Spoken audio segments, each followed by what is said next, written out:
Mentari senja telah tenggelam, hujan turun mulai terjatuh. Izinkan saya membuka acara dengan mengucapkan salam. Assalamualaikum warahmatullahi wabarakatuh. Waduh, ini sangat semangat sekali ya teman-teman mahasiswa. Oke, alhamdulillahirrahmanirrahim. Mari kita panjatkan puji syukur kehadirat Allah Subhanahu wa taala karena pada pagi hari ini saya berkesempatan dapat bertemu dengan teman-teman sekalian pada acara sosialisasi dan pembekalan PLP mahasiswa PAI 2025. Mantap, tepuk tangan buat kita semua. Oke, teman-teman. Gimana nih persiapan untuk PLP ya sejauh ini?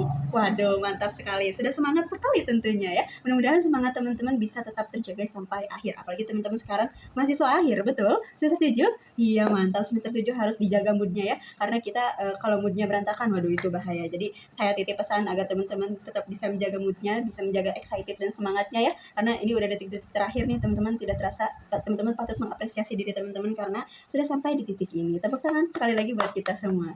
Oke, teman-teman harus mengetahui bahwasanya PLP ini mungkin dari sebagian teman-teman sudah mengetahui dari kakak-kakak tingkatnya ya, dari kakak-kakak tingkatnya bagaimana serunya, bagaimana lelahnya, bagaimana mungkin capeknya dan pusingnya menghadapi PLP karena 3 bulan dah, 3 bulan kita di sekolah. Teman-teman, bahwasanya PLP ini kita harus lihat dari sisi yang lainnya. Dari sisi apa? Yang pertama, PLP ini bisa menjadi wadah bagi kita. Wadah untuk apa sih? Wadah untuk kita mempersiapkan nantinya menjadi guru. Mungkin sebagian besar di sini akan menjadi guru gitu ya. Karena jelas prodi kita, prodi pendidikan agama Islam yang memang mengharuskan kita untuk menjadi guru PAI gitu ya.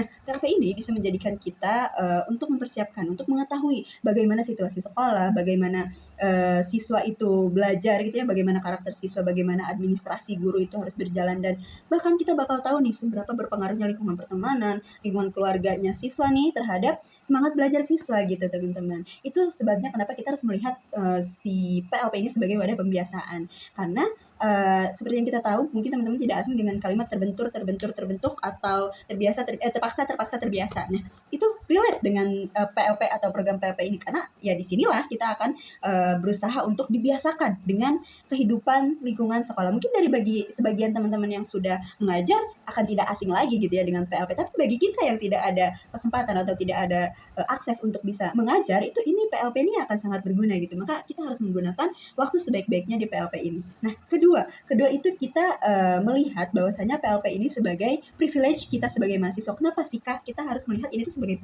privilege gitu ya? Karena dilihat pun sebenarnya PLP itu sangat melelahkan gitu ya, karena kita harus bangun pagi terus sampai sore kita di sekolah menghadapi berbagai ratusan anak-anak siswa dengan berbagai karakter yang biasanya kita mahasiswa kuliah hanya bertemu dengan teman-teman dan dosen saja gitu, itu pun hanya beberapa jam saja gitu kalau di kuliah, sedangkan di sekolah kan perlu ekstra gitu. Kenapa kita harus melihatnya sebagai privilege Kak? Nah, kenapa? Karena yaitu tadi berkaitan dengan wadah tadi. Bayangkan teman-teman jika di program keguruan itu tidak ada program PLP atau kita harus praktik mengajar gitu ya, kita akan kaget gitu ketika kita kuliah, yang mana kuliah aja kita kadang hanya sekedar presentasi, walaupun memang di beberapa ada observasi gitu ya. Kita kuliah, presentasi, terus kita lulus, mengajar di sekolah, kita akan kaget gitu ya, karena kita belum pernah ada pengalaman ke sana. Kalau ada PLP, kita kuliah gitu ya, terus ada PLP, kita tahu tentang bagaimana kehidupan lingkungan sekolah gitu.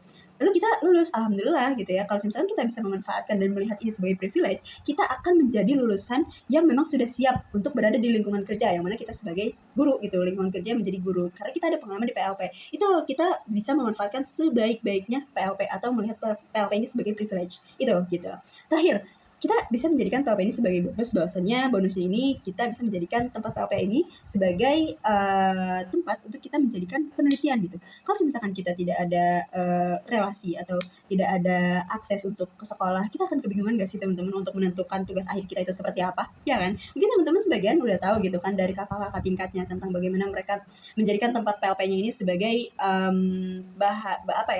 bahan untuk dijadikannya penelitiannya gitu kan, untuk skripsinya gitu. Maka ya itulah, mungkin akan sangat melelahkan teman, tentu akan sangat melelahkan gitu ya proses PLP ini, karena namanya prosesnya tidak ada yang instan, tidak ada yang begitu saja langsung terjadi gitu. Kita harus melalui berbagai macam rasa senang, sedih, takut, khawatir, dan segala macamnya. Itu dinikmati saja karena itu proses. Toh kalau misalkan teman-teman PLP atau nggak PLP pun, hal tersebut akan teman-teman rasain gitu. Jadi enjoy aja di proses teman-teman. Itu aja mungkin ya bagi teman-teman yang akan melaksanakan PLP. Semangat, pokoknya saya titip pesan, jadikan poin-poin tadi itu sebagai pegangan pegangan agar teman-teman bisa melaksanakan PLP dengan penuh semangat dan ikhlas gitu.